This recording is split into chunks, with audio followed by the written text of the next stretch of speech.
voy a estar entrando en la patología en sí, que es anemia, ¿verdad? ¿Qué es anemia para ustedes?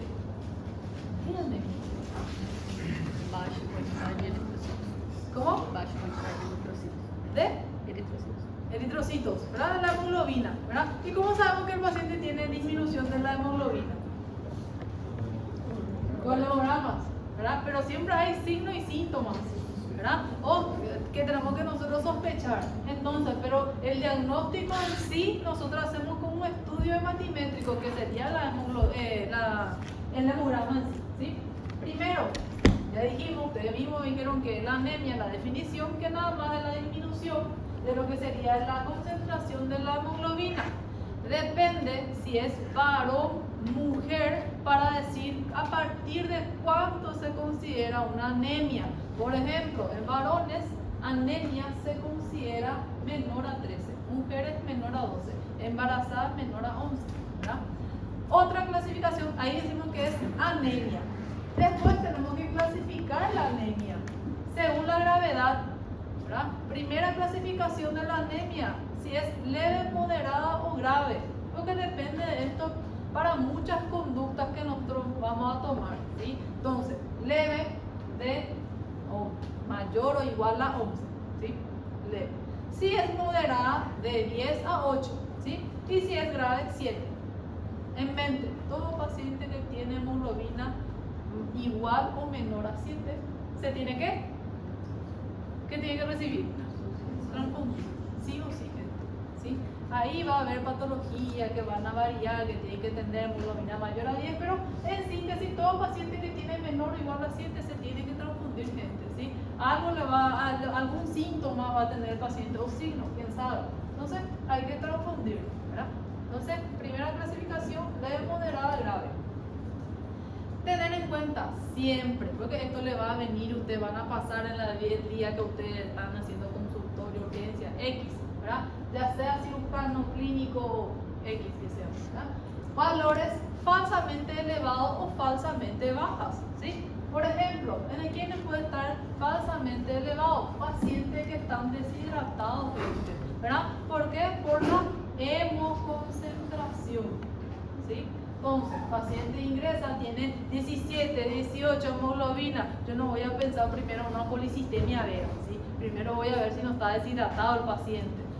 Segundo, es raro porque no se suele tomar muestra del lóbulo a la oreja o de la yema del dedo, no vamos a tener suficiente, ¿verdad? Pero en esos lugares son un poco más vascularizados, están más concentradas las hemoglobinas, por eso en ese caso, ¿sí? Estasis venosa por torniquete, tiempo prolongado, también puede haber una poliglobulia. Si se recuerda en medicina interna 1, había pacientes también que podían tener elevado. ¿Quiénes eran? ¿Quiénes eran los pacientes que podían tener hemoglobina elevada? Pero eso ya es por supresión, ¿no? ¿Paciente con? Su primo hermano, un poco más de edad avanzada.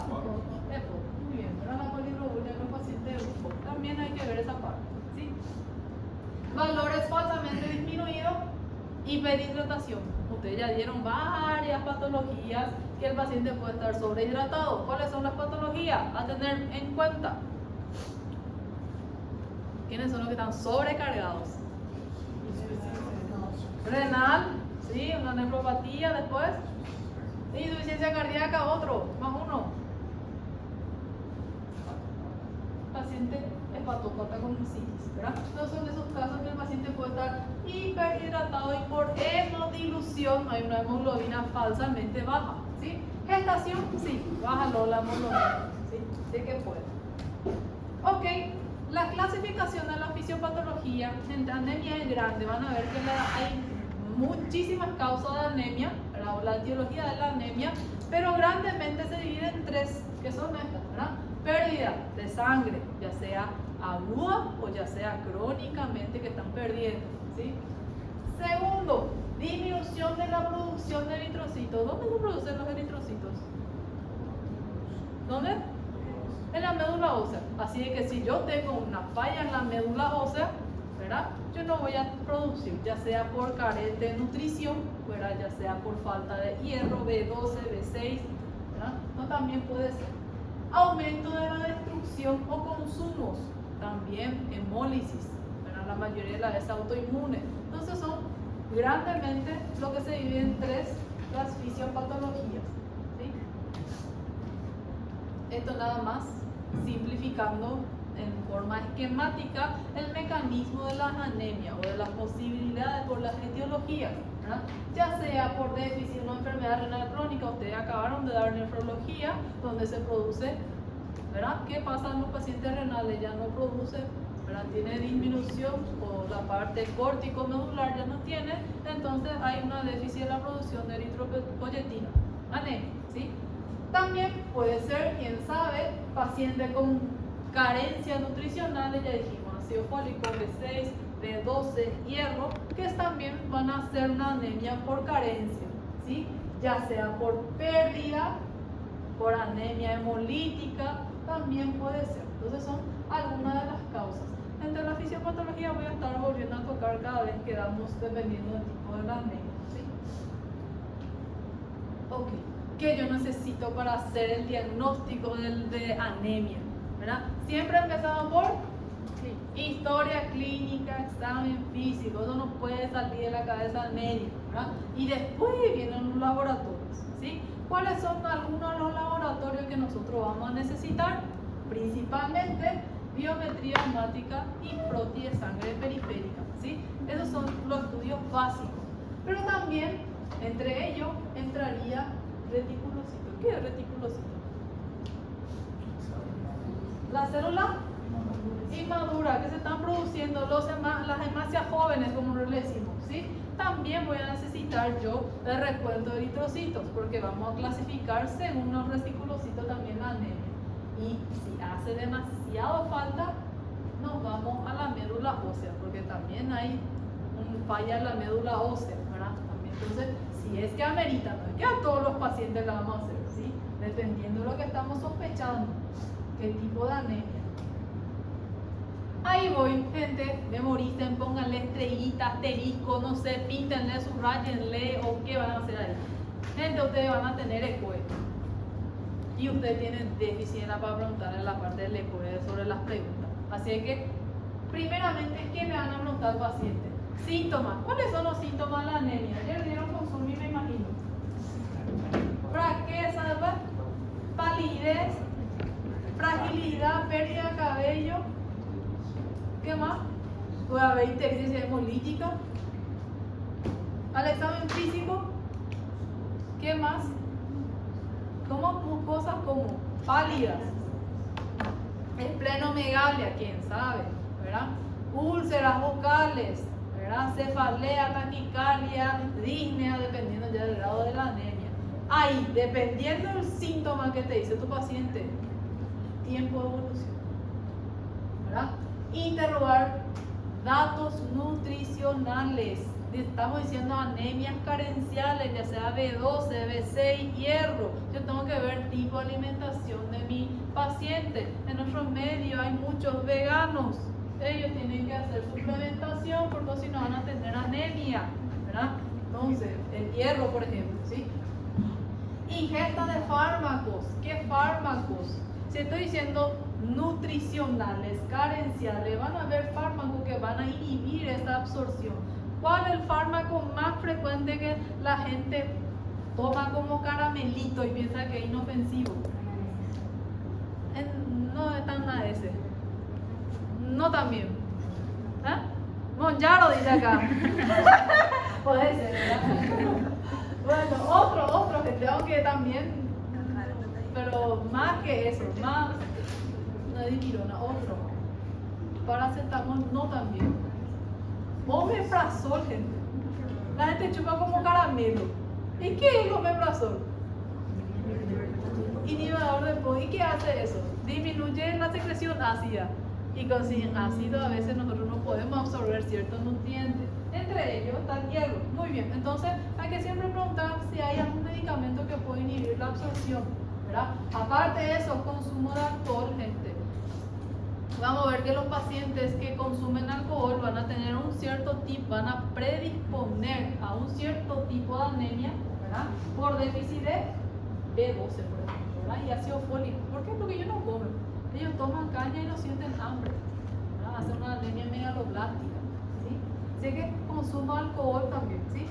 Antecedentes familiares de anemia. ¿Por qué? Porque hay anemia que es hereditario, ¿sí? O predispone en la familia.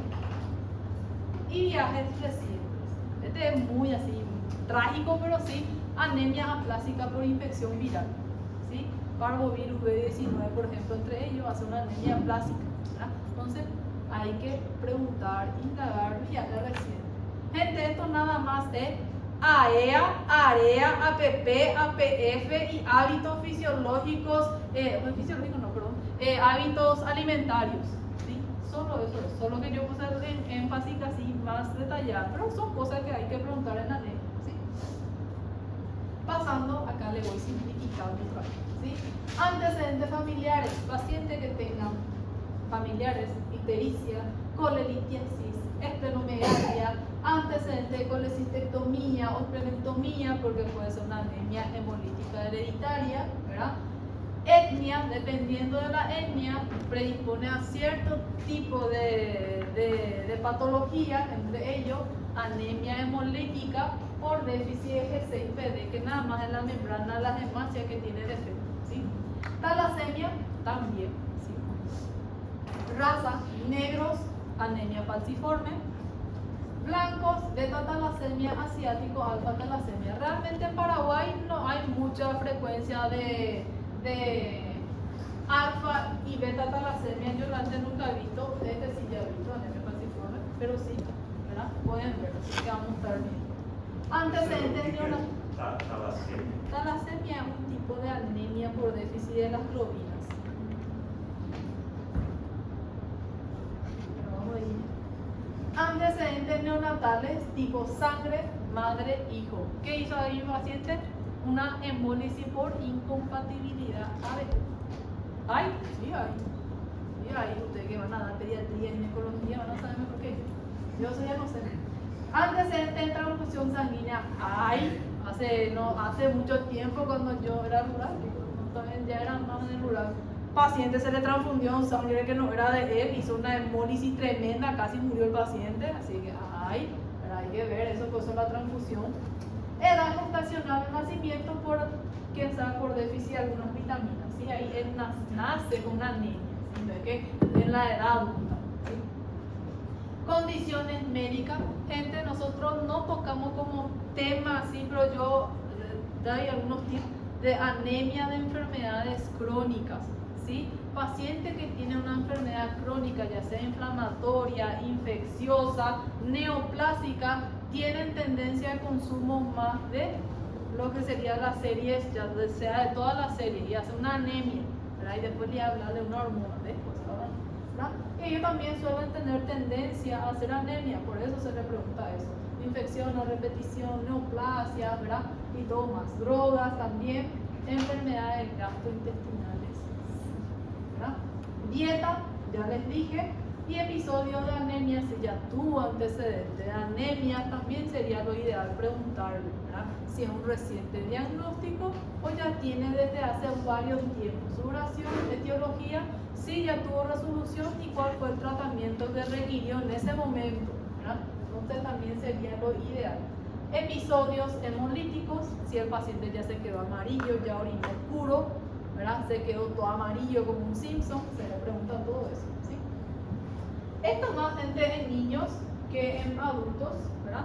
Obviamente hay que preguntar su desarrollo, del crecimiento, neurológico, psicomotriz también, pero eso más en los niños.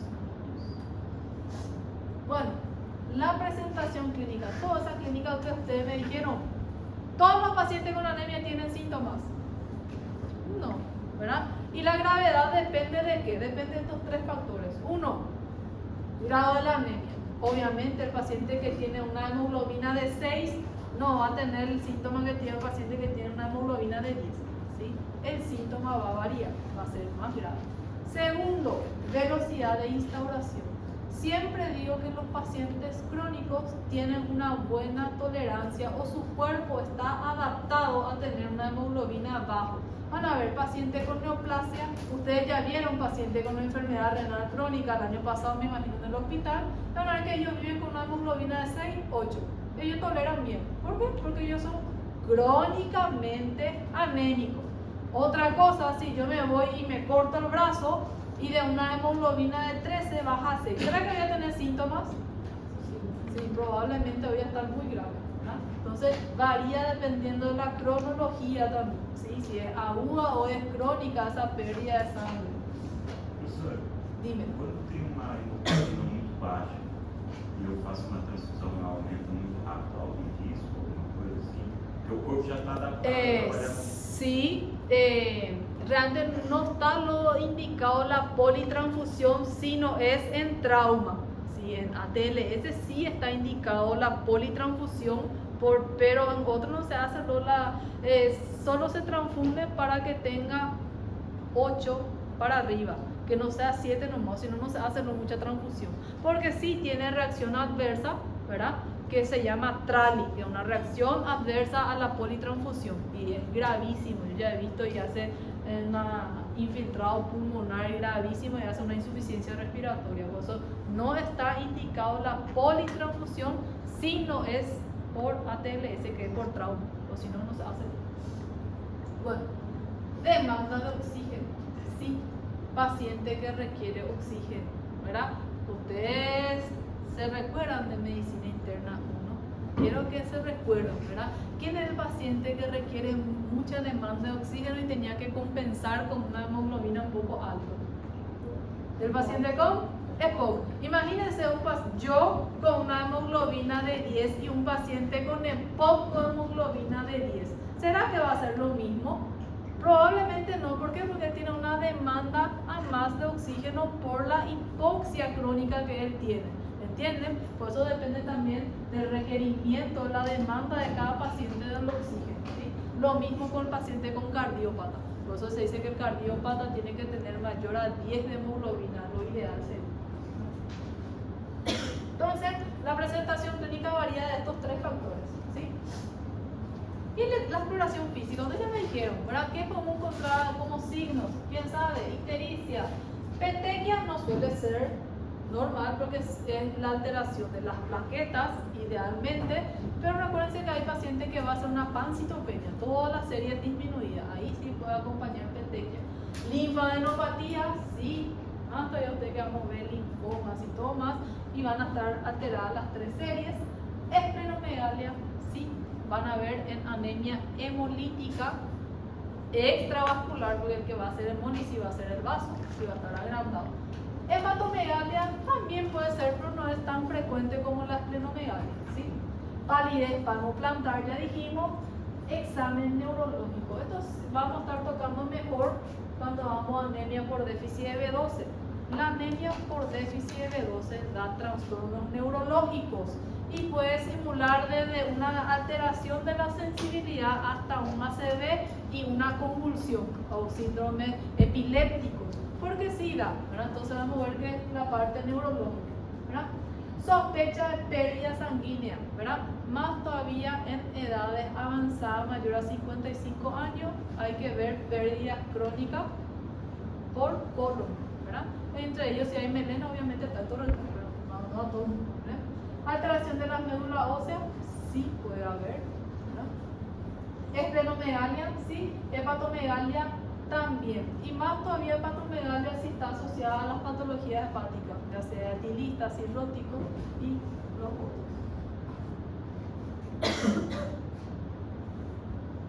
Síntomas, ustedes ya me dijeron, ¿sí? Fatiga mental, úlcera en la boca, en la lengua, cefalea, caída de cabello, palidez, antojo de comer sustancias no comestibles. ¿Cómo se llama esto? ¿Cómo se le dice a los pacientes que tienen ganas de comer arena, revoque la pared y paciente era así? ¿Cómo se llama eso? Se llama pica. Picasísimo, ¿verdad? No sé si yo nunca le conté a mi paciente que comía tierra. Yo tenía una paciente, obviamente aparte de psiquiátrica era anémica, ¿verdad? Pero ella comía tortas, bolos de arena. pero no es cualquier polvo, ella tenía una preparación perfecta. Ella tenía que ser, el día que llueve, tiene que ser la arena mojada de la lluvia, ahí, no, ella tenía su preparación, pues digo, ella ponía, moldeaba como una torta y metía en el microondas por 3 minutos, y ahí ella comía. Sí, entonces no es receta. Claro, tiene una receta, no es así nomás. Aparte de eso, ya me comía el reboque de la pared de mi sala, el anterior, no el de ahora, ¿verdad? Ya cuando era clínica médica era el otro. Ella comía el reboque de mi pared. Así es, que eso se llama pica. Gente que quiere comer cosas que no es nutritivo. Hielo, quiere chupar hielo, quiere comer, no sé, cualquier cosa, ¿verdad? Entonces se llama pica y eso suele tener pacientes con anemia, ¿sí?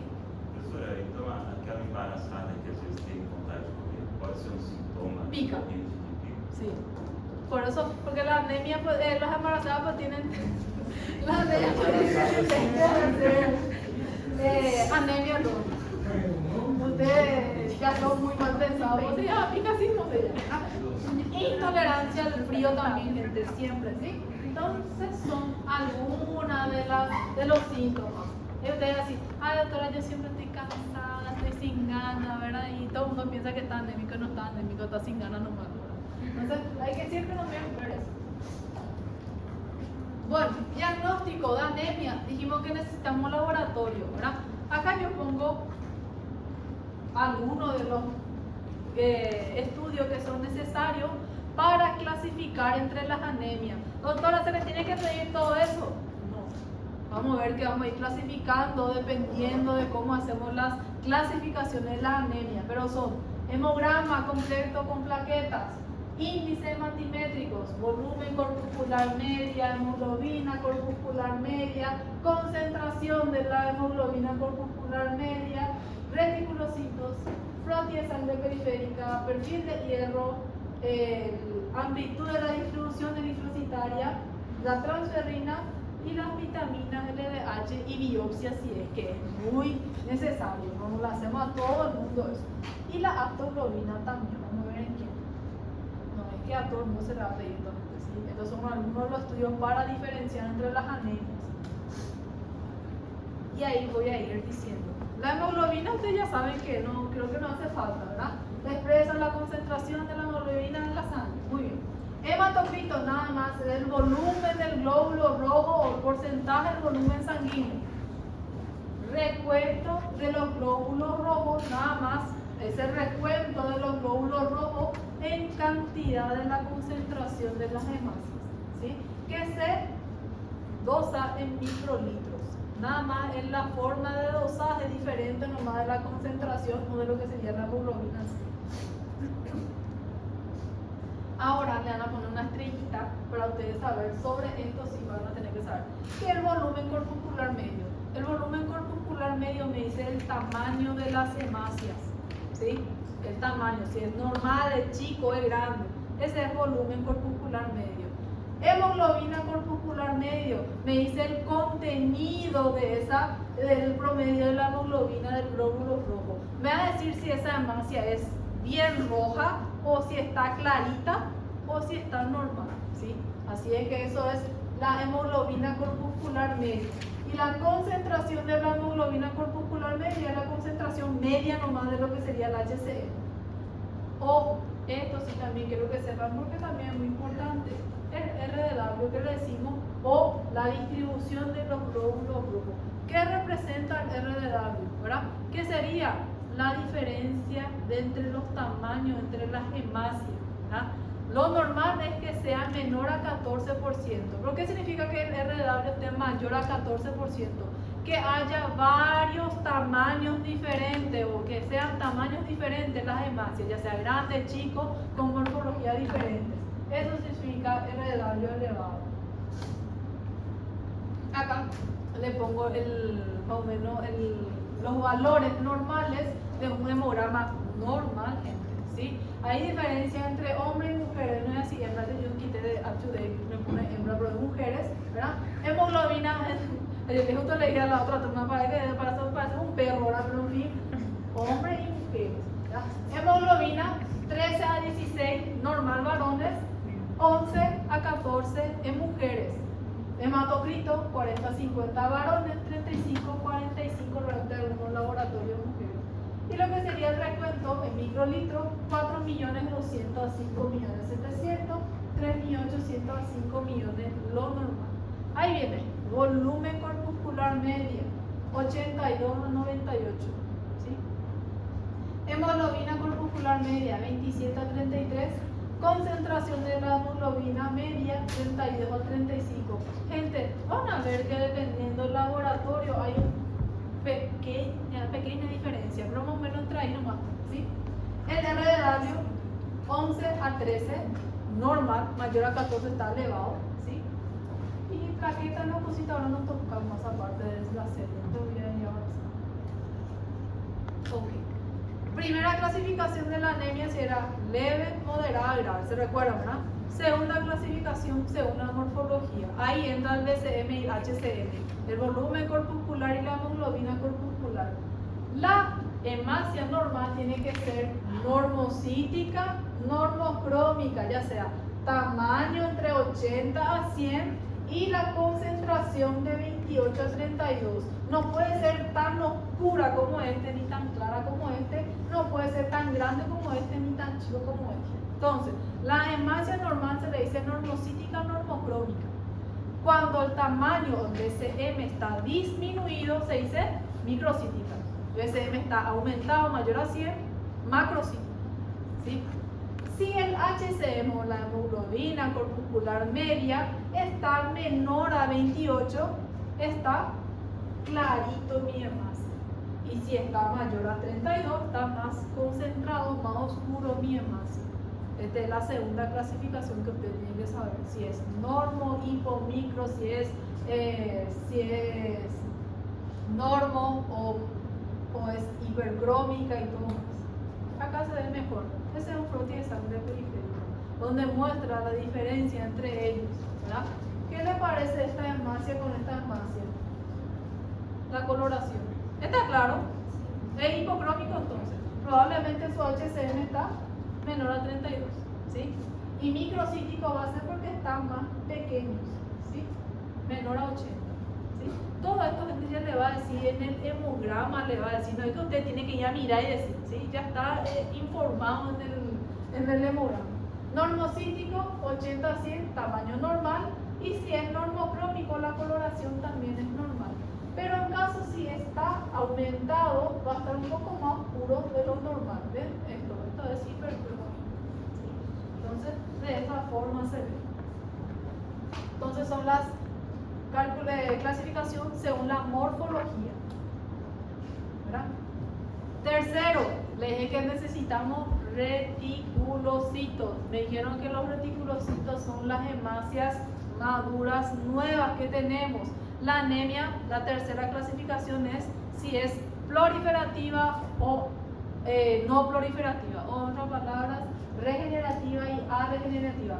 ¿Qué significa? Si mi reticulocito está aumentado, significa que mi médula ósea está funcionando o no está funcionando. Está funcionando, no hay problema en mi médula ósea. Probablemente estoy perdiendo sangre en algún lugar o se está destruyendo a nivel periférico mi hemácia. Pero si mi reticulocito está menor al 2%, está abajo, ¿qué significa? ¿Estoy produciendo o no estoy produciendo? Yo no estoy produciendo. ¿Dónde está mi problema? En mi médula ósea, ¿sí? Entonces, la tercera clasificación de la anemia se hace si es regenerativa o arregenerativa. Porque depende de eso, nosotros abrimos el panorama para poder hacer el diagnóstico. Porque entre la regenerativa está pérdida sanguínea, hemólisis, afectación congénita de la hemólisis, ¿verdad? En caso que sea a nivel regenerativo, puede ser carencia, una aplasia medular, infiltración de la médula ósea o entre ellos displasias también, ¿sí? Son algunas de las patologías. Así nos vamos descartando las anemias. No va a ser este, va a ser este, y nos vamos pidiendo o solicitando los estudios necesarios. Entonces, primera clasificación si es leve, moderada, grave. Segunda clasificación, morfología. Si es normocrómica, hipocrómica, microcítica, macrocítica. Tercero, si es regenerativa, regenerativa. ¿Sí? Eso depende del reticulocito. panorama dependiendo del tamaño de mi hemácia. Yo me voy pensando en las etiologías de la anemia, ¿sí? La principal anemia que tenemos a nivel mundial, ¿cuál es? ¿Saben cuál es la anemia más frecuente en nuestro medio? Ferropenia, ¿sí? Ese es el más frecuente. No es que todas las anemias sean ferropénicas, pero la mayoría de las anemias es ferropénica, ¿sí? Vamos a ver. Entonces, vamos a estar abarcando el primer tema hoy, que va a ser anemia ferropénica. La anemia ferropénica, como pueden ver, entra en la clasificación de microcítica hipocrónica. Mi BCM va a estar disminuido, mi HCM también está disminuido, ¿sí? Entonces vamos a estar hablando de la ferropénica. Y van a ver que entre las microcíticas existe la anemia ferropénica, de las enfermedades crónicas, anemia sideroblástica y lo que serían las congénitas o las talasemias. Gente, nosotros nos damos como materia, como tema, estas tres anemias, pero yo sí lo voy a diferenciar así. No voy a tocar mucho en el tema, pero sí para poder llegar al diagnóstico de la anemia ferropénica, porque son diagnósticos diferenciales de la anemia ferropénica, ¿sí? ¿En qué caso se piensa en anemia sideroblástica y talasémica? Cuando no es ferropénica. ¿Entienden? Yo descarté ferropénica, yo tengo que pensar, aunque en nuestro medio es mucho más frecuente la anemia de enfermedades crónicas, ¿verdad? Descarté esos dos, tengo que pensar en sideroblástica y talasemia, pero es muy infrecuente en nuestro medio esos dos tipos de anemias. Muy bien. Entonces entramos en anemia microcítica, entre ellos las ferropénicas, ¿sí? Anemia ferropénica. Como ustedes vieron, la anemia ferropénica es una de las anemias más frecuentes en nuestros medios. Casi el 12% de la población mundial tiene anemia ferropénica. De 1 en cada 8 personas tiene anemia ferropénica, ¿sí? Causas de ferropenia. Van a ver que son varias la etiología de por qué podemos tener anemia ferropénica. Entre ellos, en nuestro medio, ingesta, disminución de la ingesta, pacientes con dieta vegetariana, no tanto más las pacientes que tienen veganos estrictos, ¿verdad? O dieta que no tienen fuente limitada de hierro. ¿Qué alimento tiene hierro?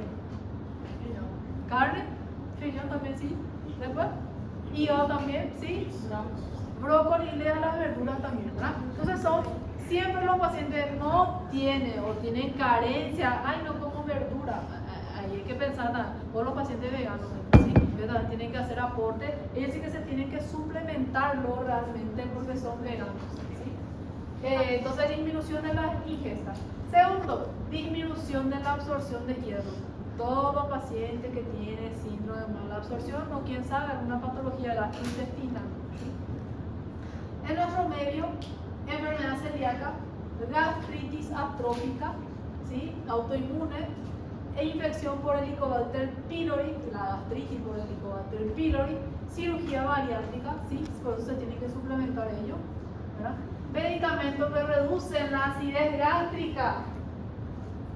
El omeprazol no es inofensivo, el omeprazol da causa también, tiene sus causas, ¿verdad?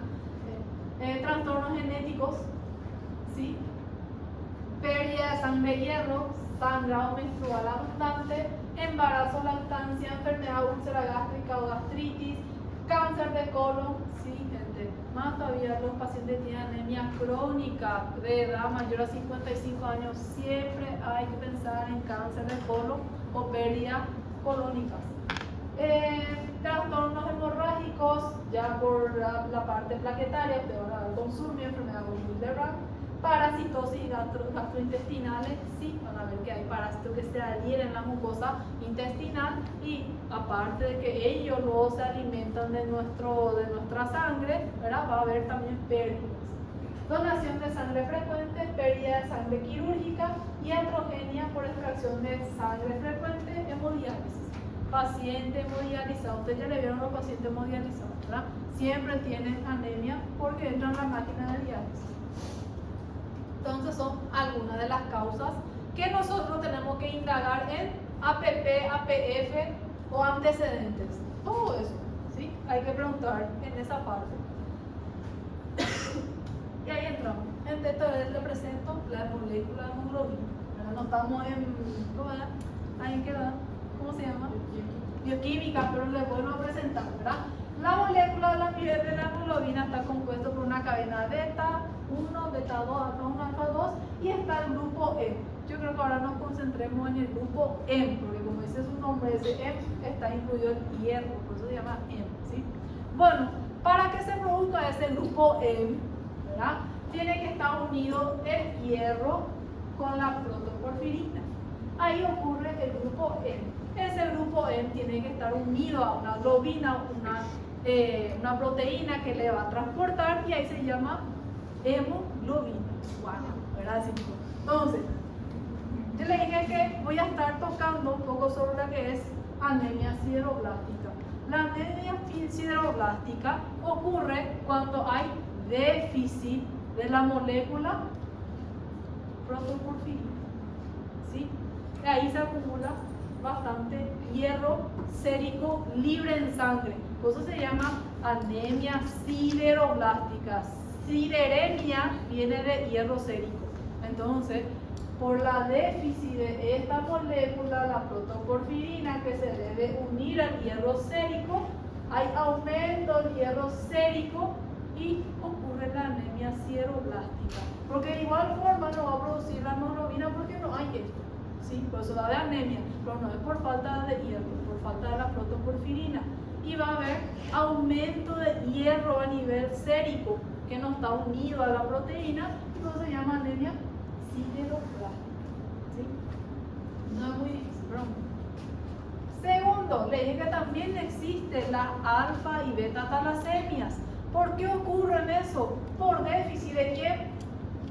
De la globina, ¿verdad? Entonces, no va a haber déficit de hierro, no va a haber déficit de la protoporfirina, se va a producir este grupo M, pero no va a tener la proteína transportadora. ¿Va a haber anemia? Sí va a haber, porque no hay hemoglobina igual, ¿sí? Entonces, ahí ocurre lo que es la alfa o beta talasemia. Ahí la globina depende de cuál de las cadenas tiene el déficit, si es la alfa o la beta, ¿sí? O sea, alfa, beta, talasemia. Bueno, ahora nos olvidemos la otra anemia, vamos a concentrarnos en la anemia ferropénica, que es nuestra clase. La anemia ferropénica se produce porque no hay hierro sérico, ¿sí? Entonces va a haber déficit del grupo, la hemoglobina, no va a haber hemoglobina, ¿sí? Ahí venimos. Bueno. Dijimos que la anemia ferropénica se considera una anemia regenerativa o regenerativa. ¿Cómo? Regenerativa. Regenerativa. Mi médula ósea no va a producir hemoglobina si yo no tengo los componentes necesarios para hacer la hemoglobina. ¿Entienden? Eso es regenerativa. ¿Cómo va a estar mi reticulocitos? Menor a 2 o 2.5. Entonces va a ser una anemia microcítica, hipocrómica, regenerativa. Esa es la subdivisión de lo que sería la ferropénica, ¿verdad? Y todo lo otro dijimos, que es más común de todos los tiempos y bla, bla, bla, bla, bla. Okay. El hierro es un micronutriente que es muy importante ¿para qué? Para el transporte de oxígeno, para el grupo M, ¿sí? Para la respiración celular y para la síntesis de ácido ribonucleico. ¿Sí? Entonces es y siempre tiene que estar unido a una proteína, ya sea el grupo M a la globina o el hierro a su transportador. ¿Cómo ustedes creen que se llama el transportador del hierro?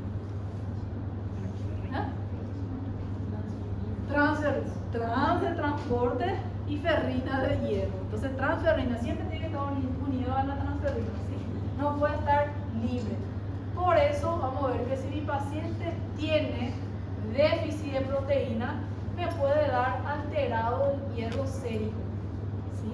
Por eso para hacer diagnóstico de déficit o anemia ferropénica no se puede solicitar solamente hierro sérico. ¿Por qué? Porque puede ser que sea un hipoaluminémico y no tenga transportador, no, ¿sí? Por eso vamos a ver que se pide otros laboratorios. Esto es el metabolismo del hierro, gente, para que sepan, todo el hierro que nosotros consumimos, ¿verdad? Más o menos por día de 15 a 15, y eso solamente se absorbe 1 miligramo otra vez de eso, ¿verdad? ¿Y en dónde se absorbe? En el duodeno, ¿sí? Por eso pacientes que tienen una mala absorción, enfermedad mal absortiva o enfermedad gastrointestinal, ¿verdad? Suelen tener disminución de la absorción, ¿sí? El hierro en sí está unido al grupo hemo, a la hemoglobina, en 65 a 70%.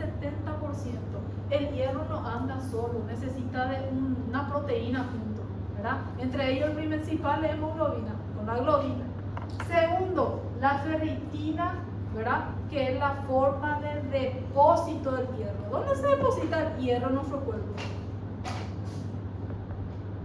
Todavía un ejemplo. ¿Qué le dicen las abuelas a ustedes para que coman para que tengan hierro? ¿Ah? Hígado. ¿Dónde entonces deposita el hierro? Ah, bueno, entonces ¿viste? Las abuelas no tienen razón en lo que dicen, ¿verdad? Por eso le dicen las abuelas, coman hígado, ¿sí? En el hígado se deposita. ¿Y en qué forma se deposita? Se deposita en forma de ferritina. El depósito es de 25 a 30%, ¿sí? El 5% del hierro está unido a la mioglobina también, ¿sí? Y 0,5 a la enzima y 0,1% a las transferrinas. Gente, imagínense, solamente el 0,1% del hierro está a nivel célico. Después está todito en otros lugares, el mayor en la hemoglobina y en el depósito, como le digo, que en el hígado.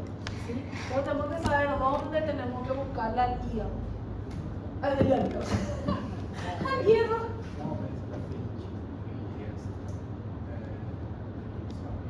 ¿Por qué?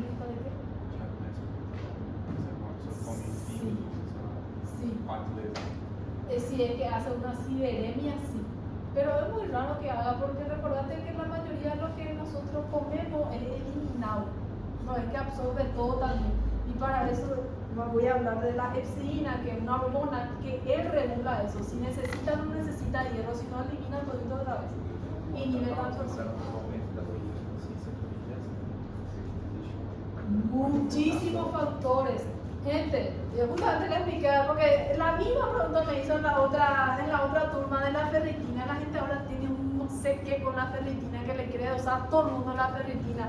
No sé, esta gente que, como le dicen, el picareta de ahora de la medicina, es impresionante que le dosan ferritina a la gente, ¿verdad? Sin contexto. Ahí voy. Si es con contexto, yo no tengo problema. Pero ¿qué pasa? La ferritina también tiene un efecto de reactante de fase aguda. ¿Qué pasa? Si yo tengo un proceso inflamatorio, infeccioso, neoplásico, por lo que sería autoinmunitario, el paciente que tiene collagenopatía va a estar aumentado, ¿sí? Ahí no me sirve mucho la ferritina, porque va a estar aumentado como ese proceso inflamatorio. Por eso siempre hay que saber en qué contexto y en qué momento le vas a pedir la ferritina. Importa muchísimo, ¿sí? Justamente eso le dije. Y ¿qué era otra cosa que me dijo de la ferritina? No. Y por eso. Y justamente nosotros en la pandemia usamos la ferritina como uno de los marcadores de mal pronóstico cuando estaba aumentado, porque era un reactante de fase aguda. ¿Sí? Por eso siempre le digo, hay que ver cuándo le solicitas la ferritina y en qué contexto. ¿Verdad? Siempre eso hay que ver por eso, porque puede estar alterado. La forma de la absorción del hierro, ¿verdad? Sabemos que nosotros no absorbemos el hierro de la forma reducida, nosotros ingerimos el hierro en forma férrica, y eso tiene toda su forma, que es el ferrorelastasa, que obviamente va a reducir el hierro para que pueda ser absorbido a nivel intestinal, y ahí después se le une, ¿verdad? Con el efecto de la epsilina, que ya voy a explicar que la epsilina va a hacer con que se libere de lo que sería del epitelio intestinal y haga que se una a su transportador, porque el hierro no anda solo, el hierro es tímido, necesita compañía siempre, entonces necesita sí o sí alguien que le transporte, ¿sí? Muy bien. Los ácidos orgánicos, cuanto más ácido, mejor se absorbe el hierro.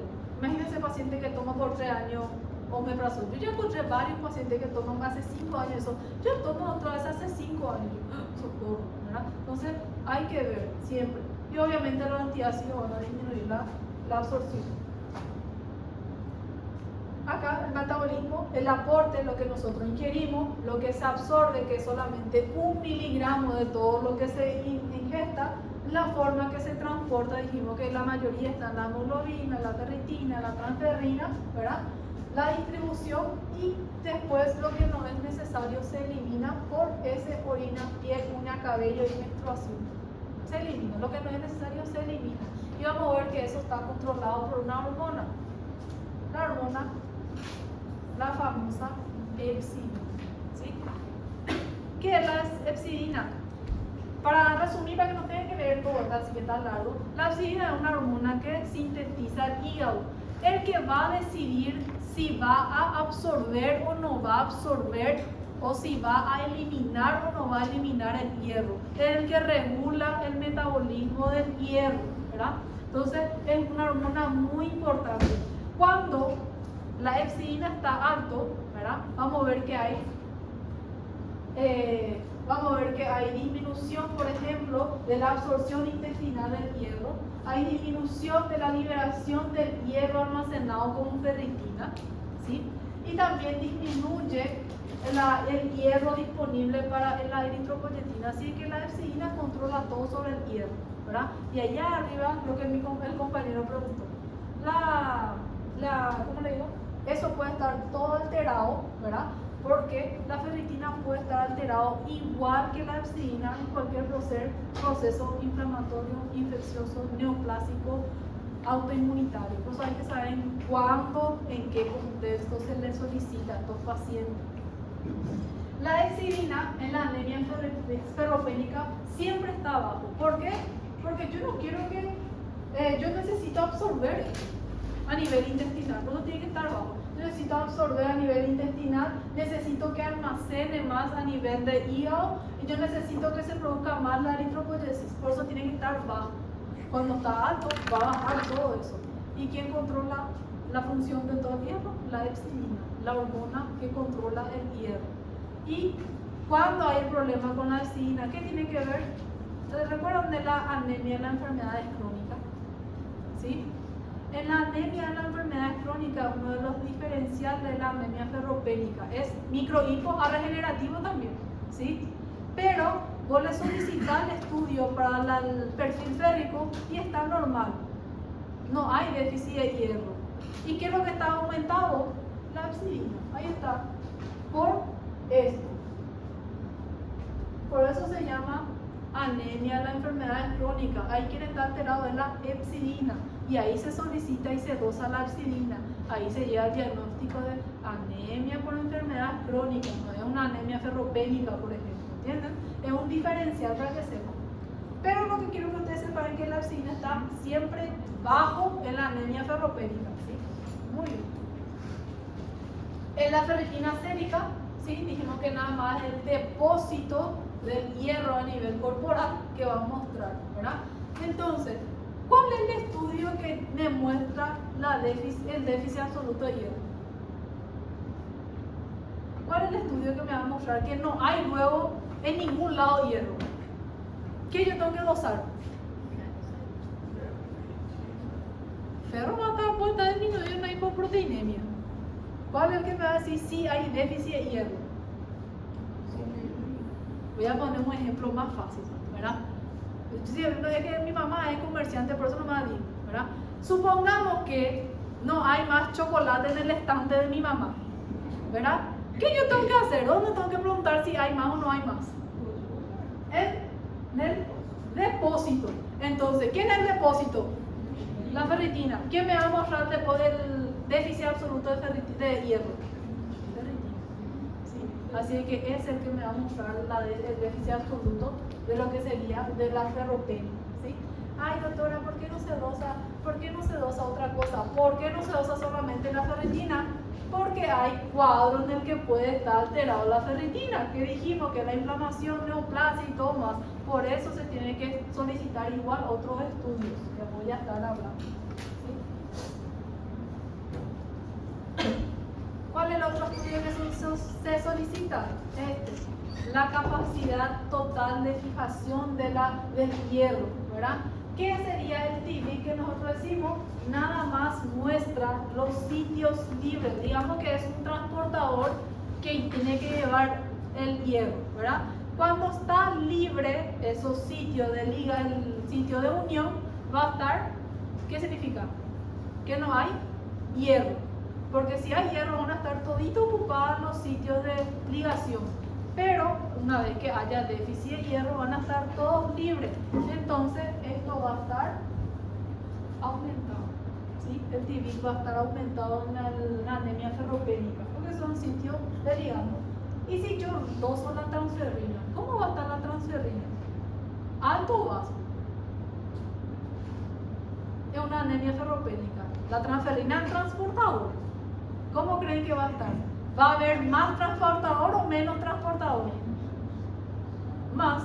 Van a estar todos libres, van a estar todos amontonados. Así que va a estar aumentado también. ¿Sí? Datos clínicos, ya dijimos, obviamente que tenemos que agarrar el interrogatorio, historia dietética, pérdida sanguínea, historia de pica, lositis, estomatitis angular, coronariquea, síndrome anémico y síndrome de Plummer-Vinson.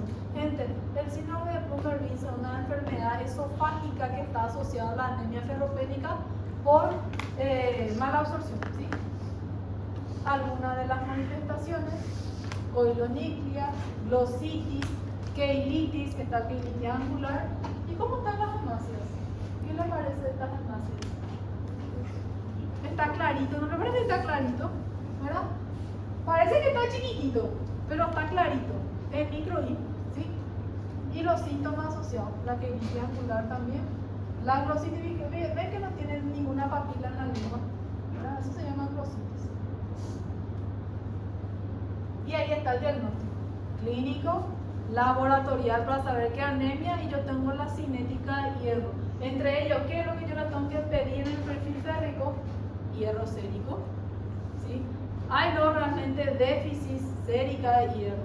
Segundo, la capacidad de unión. ¿Cómo va a estar? ¿Va a estar libre o va a estar ocupado? Si está libre, está aumentado. ¿Sí? La saturación de transferrina. ¿Cómo va a estar la transferrina? Aumentado. ¿Y la ferritina cómo va a estar? ¿El depósito cómo está? Bajo. ¿Sí? Entonces son algunas de las cinéticas de hierro que tenemos que saber. Hay otro lugar donde yo voy a... ¿Le vamos a hacer a todo el mundo mielograma? ¿A quién le vamos a hacer mielograma? ¿A quién creen que le hacemos el mielograma? ¿Cómo? ¿A quién le tengo que hacer mielograma? Estamos hablando de una anemia microcítica, hipocrómica, regenerativa. ¿A quién? Para los diagnósticos diferenciales, gente. Talasemia, sideroblásticas. Para hacer diagnóstico de eso, si no, nosotros no hacemos, no llegamos al aspirado médula ósea. ¿Sí? Entonces, depende del contexto. Datos laboratorio, dijimos, anemia, reticulocitos bajos, microcítico, hipocrómico, RDW va a estar aumentado, mayor a 14 por la variación de tamaño. Trombocitosis puede estar acompañado al cuadro de la anemia, y la anisinovoiquilocitosis, que es la célula en punta del lápiz. ¿Puede haber? Sí, puede haber. Esto es el laboratorio de la hemoglobina baja, BCM bajo, HCM bajo, el RDW aumentado por la variación de tamaño, y lo que sería la trombocitosis. ¿Sí? ¿Qué hay en este hemograma? ¿Qué hay en ese hemograma, gente? Díganme. ¿Qué hay?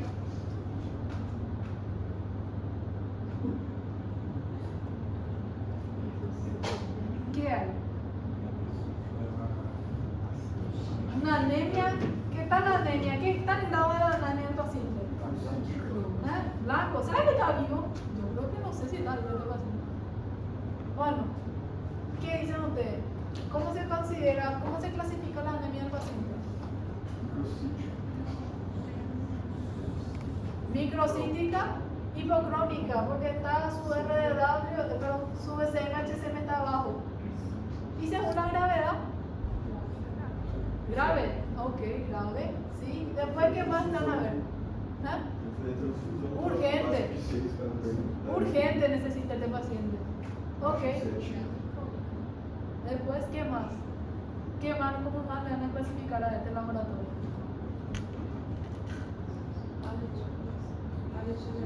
A regenerativa. ¿Por qué A regenerativa?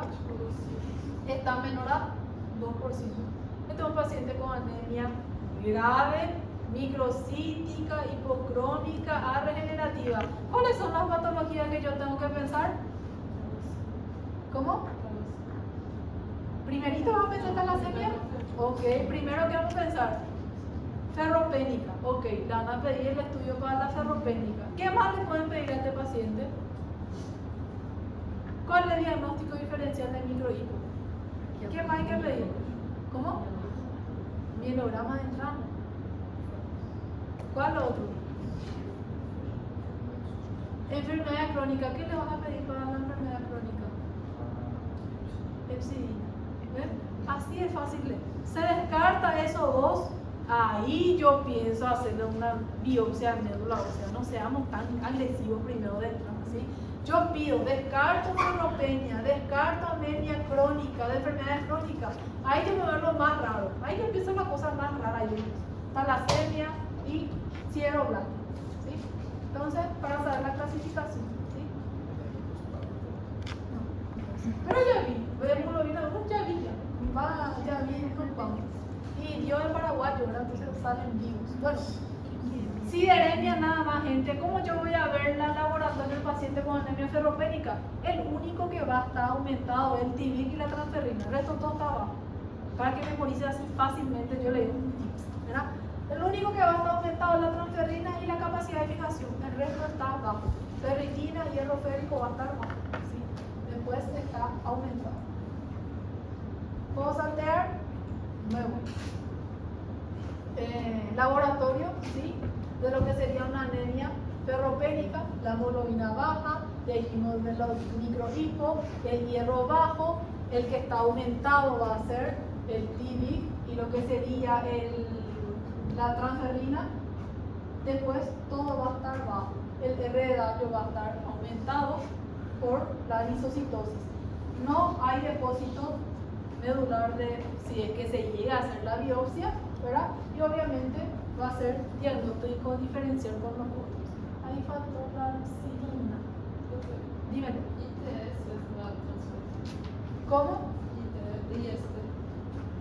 Este es la saturación transferida.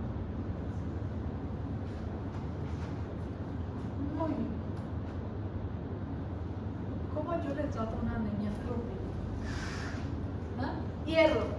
Súper bien. Hay que darle hierro al paciente. ¿Cómo? Allá depende de cuál sea la enfermedad de tu paciente. ¿Cierto o no es cierto? Uno, depende de la gravedad de la anemia de tu paciente y depende de la patología de tu paciente para saber si va a ser oral o va a ser endovenoso, ¿sí?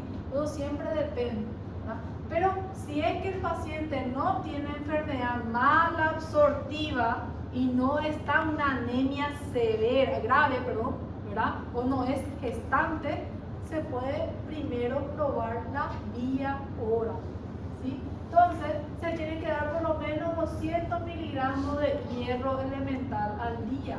Gente, van a ver que hierro hay varias presentaciones, ¿verdad? Pero tiene que ser 200 miligramos por día, ¿verdad? ¿Y cómo yo sé que tiene una buena respuesta? ¿Cómo yo sé que está respondiendo? El primero que se eleva es mi reticulocito. En una semana yo le puedo hacer conteo reticulocito y ya va a estar elevado. ¿Qué significa? Está funcionando mi terapia, ¿sí? Pero la terapia es larga. ¿Por qué es larga? ¿Dónde yo tengo que llenar primero? ¿El stock? ¿En el estante o en el depósito? En el depósito. Y en el depósito entra mucho hierro. Entonces, la reposición se tiene que hacer de 6 a 12 meses. ¿Sí? Pero gente, obviamente se tiene que tratar la causa principal, la etiología, ¿verdad? Porque si el paciente tiene, por ejemplo, no sé, pongamos que el paciente consume omeprazol y sigue tomando omeprazol y yo le estoy dando su hierro oral, no me sirve de nada. Entonces yo primero la causa. Lo mismo me preguntó una compañera, ay doctora, si es que yo tengo una metrorragia, yo tengo que suplementar hierro. Y yo le dije, primero tenés que ver cómo vas a tratar tu metrorragia, porque hay métodos para tratar la metrorragia para no tener que reponer hasta dejar de la menopausia, ¿verdad? Entonces le dije que primero tiene que tratar la causa y después la reposición, obviamente que es importante, ¿verdad? Acá. Denle hierro, pero ¿qué pasa con el hierro? El hierro da muchos síntomas gastrointestinales, ya sea estreñimiento, náusea, vómito, y algunos de los pacientes no toleran. Si no toleran, obviamente tenemos que pensar otra vía, ¿sí? Y obviamente se le tiene que avisar al paciente que sus heces se van a quedar de coloración negruzca, ¿sí? Se van a asustar. Independente do quanto falta, eu já começo suplementando ferro, ou eu posso começar mudando hábitos, aconselhar comer mais? Si es que vos le conseguís decir al vegano que coma carne, no hay problema, ¿verdad? Pero si es que sí se puede, sería lo ideal que tenga un aporte nutricional. Por ejemplo, el alcohólico, ¿verdad? Voy a poner un ejemplo, que el alcohólico comienza a tener una dieta saludable, ya le va a servir, ¿verdad? Pues eso depende de cuál sea la etiología de la anemia ferropénica. Porque si tiene una enfermedad malabsortiva ya es medio difícil, ¿entendés? Pues ahí ya va a tener que ser venoso.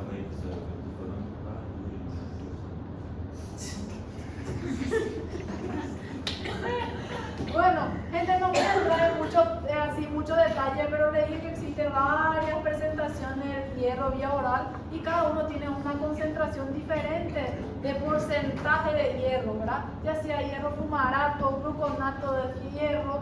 En nuestro medio el más frecuente es el sulfato de ferroso, ¿verdad? Entre ellos, el sulfato ferroso que sí contiene 200 miligramos por día, ¿sí? Entonces sería lo ideal que se le dé. Bueno, cuando yo pienso en hierro parenteral, no es para ganar más dinero, es porque el paciente necesita, ¿sí? Porque hoy en día yo veo que todo el mundo hierro parenteral, ¿verdad? No es porque uno quiere, es porque el paciente necesita, ¿verdad? Uno, mala adherencia o intolerancia a la vía oral, está indicado endovenoso, no hay problema, ¿verdad? Paciente que va a necesitar de por vida o por varios meses, mejor endovenoso, por ejemplo, paciente con mala absorción, ¿sí? Pérdida continua de sangre, ya sea uterina abundante, telangiectasia, no hay como tratar, endovenoso también, ¿sí? Condiciones anatómicas que interfieren en la absorción, paciente con bypass bariátrica, bien se piensa. Estado inflamatorio crónico consistente, paciente con enfermedades crónicas concomitantes, también se tiene que pensar en endovenoso porque no va a tener una absorción como se debe, ¿sí? Porque la abscisina va a estar elevada, por eso, ¿sí?